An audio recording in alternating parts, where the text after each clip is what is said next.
Guys, good morning. Welcome back sa aking YouTube channel. For today's video, check natin ang 2025 Honda BR-V 1.5 SCVT Taffeta White. Guys, ito yung base model ng ating automatic transmission for Honda BR-V.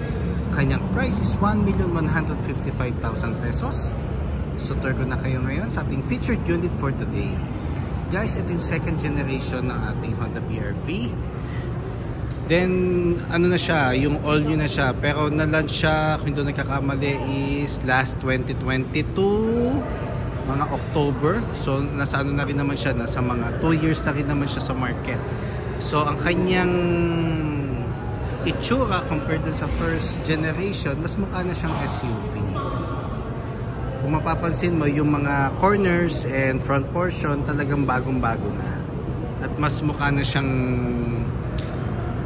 malaki tingnan compared dun sa first generation.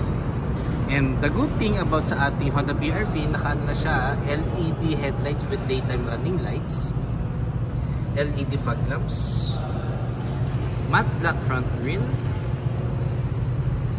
then ang lower front bumper natin is matte black din. Then ang maganda rin pala dito guys, yung kanyang upper portion sa taas ng front grille at ng headlights is meron siyang chrome accent.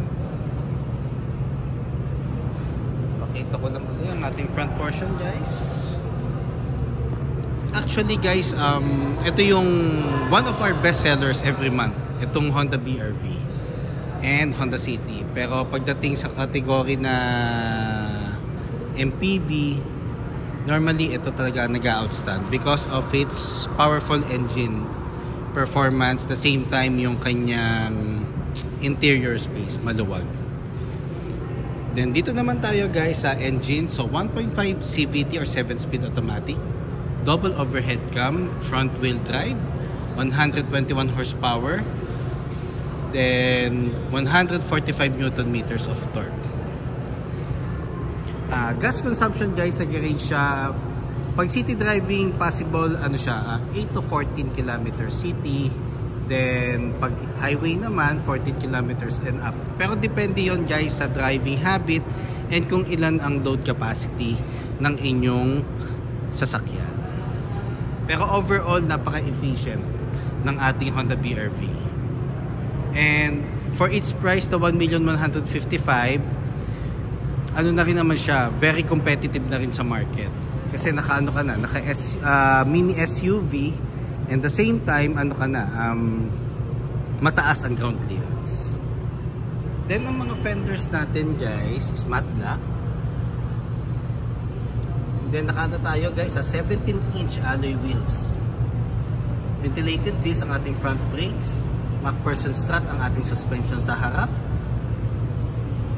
208mm ground clearance. Turning lens siya is nasa side mirror na. Body color door handles.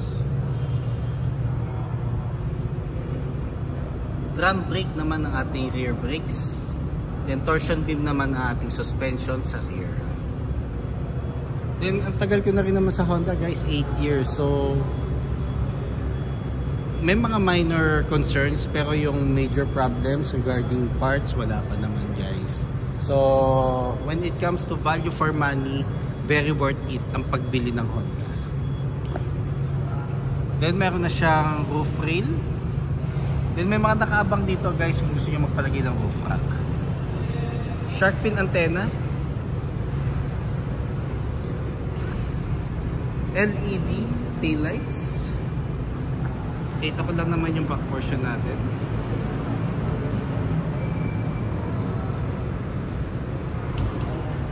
Kita ko lang ulit yung center portion naman ng ating likod. Then dito guys, meron na siyang reverse camera.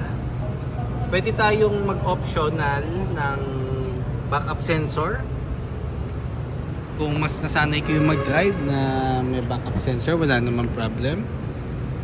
Then ito ang ating allotted compartment. Just in case na 7 passengers ang sasakay. Nandito yung toolset. Then ang kanyang spare tire guys is nasa ilalim. And ang kanyang jack guys is nasa ilalim ng passenger seat. Same setup siya ng Honda Brio. Then if ever na 5-seaters lang ang ating passengers, ito ang ating compartment space. Very flexible ang ating third row. Pero ito wala pa siyang kasamang tonneau cover. Ang tonneau cover is available for V and VX variant guys.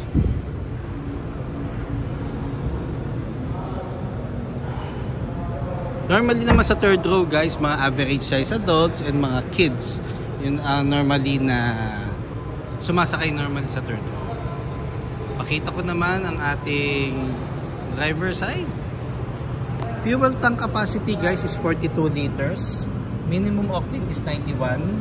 So kung gusto nyo mag higher octane like 93, 95 or 97 octane, kailangan i-maintain natin or consistent na isang octane lang ang gagamitin natin para hindi siya magkaroon ng effect sa makina. Ito naman ang ating door panel for the second row. Combination ng urethane. Ang ating door panels. Then, ang material ng seats natin is fabric. Then, lahat ng headrest natin is adjustable na. And the good thing about dito sa ating Honda BR-V, na forward and back ang second row. So, just in case na medyo ang sasakay sa third row is medyo malaki ang height or mataas ang height, pwede nating adjust pa forward yung second row para at least meron siyang enough decent legroom. Then ang ating ceiling guys is light gray. Then meron tayong aircon vent sa second row. Then sa middle section naman ng second row guys, meron tayong power outlet na 12 volts. And meron na rin siyang armrest which is wala before sa first generation. Keyless entry na nga rin pala siya guys. So dito naman tayo sa door panel ng ating driver side. So meron siyang chrome accent. Then sa buttons natin, manual folding ang side mirrors natin. Pero the side mirror itself, power na siya. So ito yung adjustments ng left and right. Ito yung knob, central door lock, window lock, and window switches. PSI guide. Normally, ang sinasabi ko sa clients ko, 32 sa harap, 30 sa likod. Pero pwede nyo siyang adjust, depende kung saan kayo mas comfortable. Driver side and passenger seat. Ang maganda ngayon dito guys, meron na siyang height adjustment. First generation kasi wala.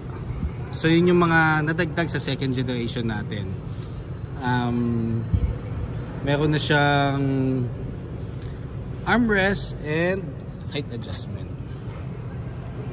So dito naman tayo sa ating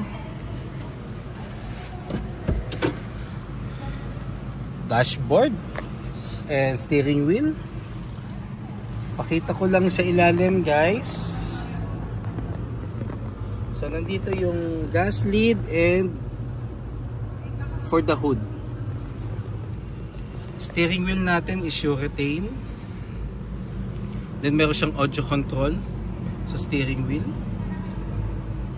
Then switch ng headlights and fog lamps for the wiper. Then ang ating panels combination of digital sa center portion and analog. Lahat ng variants natin guys is push start button na. So pag gusto natin start yung makina, basta yung smart key is nasa loob, aapakan lang natin yung brake, then press start. Pero pag off na natin yung engine, kahit di mo na apakan yung brake, press mo lang uli yung engine stop naman. Then touchscreen audio unit with Apple CarPlay and Android Auto Ready. Via cord pa siya guys, via cord. So sa mga tatanong ano ang difference ng 2025 sa 2024, manufacturing date lang or year model lang ang difference. Same interior, exterior, same engine, same lahat. Year model lang ang difference. Then sa dashboard natin, urethane with chrome accents. Aircon buttons natin, fan, thermostat, then yung on, then defogger, nandito na lahat. Then USB ports for mirroring and charging, power outlet, 2 cup holders. Then ito yung ating ano guys, smart key. So dalawa ang binibigay namin palagi sa clients namin every time na magta-turn over kami ng unit.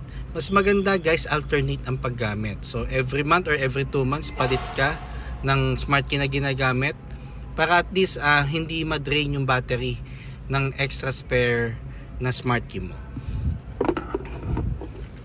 Then transmission natin, meron tayong park, reverse, neutral, drive, sports mode, and low gear. Handbrake is traditional pa rin.